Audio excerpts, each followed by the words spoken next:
وبعدين فيك يا زمالك، وبعدين طب ايه؟ طيب ايه؟ قاعدين بناكل في نفسنا كل ماتش كده، ناكل في نفس ايه؟ هتفضلوا فرحانين بالمكسب بتاع الاهلي ده لمده سنتين قدام؟ خلاص مباراه وخلصت وفرحنا وخلاص خلص. ايه المباراه دي؟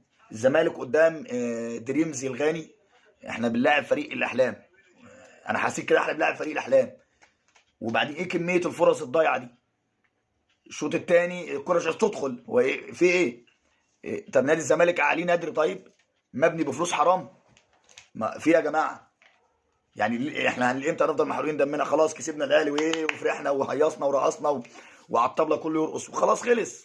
نكسب ناخد بطوله بقى الكونفدراليه؟ لا، لازم نحرق دم الجمهور. مباراه بجد انا مش عارف، مباراه غريبه. الاخ جوميز ضيع شوط كامل الشوط الاول في اللا شيء. ضيعنا شوط كامل الشوط الاول في اللا شيء، ما بنعملش حاجه، ما استفدناش بالشوط خالص.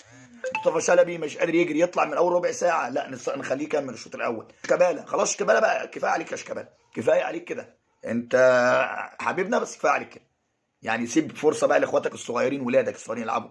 وبعدين ابقى انا عندي نص الملعب مضروب، وعندي الجناحين بلعب، عندي غيابات، وقعد محمد شحاته الوقت ده كله، انزله في الدقيقه 66، انزله في الدقيقه 66. طب ازاي بقى؟ منطق يا جماعه.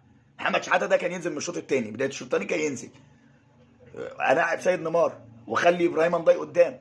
ناصر منسي ده ينزل ليه يا جماعه؟ احنا بنعمل حاجات المدرب. يا بطوله سهله، بطوله سهله.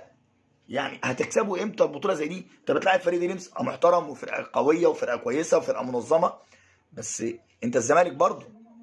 فبجد انا مش عارف الزمالك ده عايز مننا ايه، يعني حرق الدم على الفاضي. اتمنى بقى ان شاء الله بعد رجوع الغيابات، وبعد ما الاخ جوميز كده يروق الدماغ ويضرب له حجرين ويظبط الدنيا ان شاء الله كده. نتمنى احنا نصعد من احنا في غانا. كنت اشك انا من هنا من موقعي هذا بقول لكم المباراه دلوقتي الصعود 60% دريمز يصعد و40% للزمالك، وانا كنت اتمنى طبعا صعود الزمالك. سلام يا زملكاويه.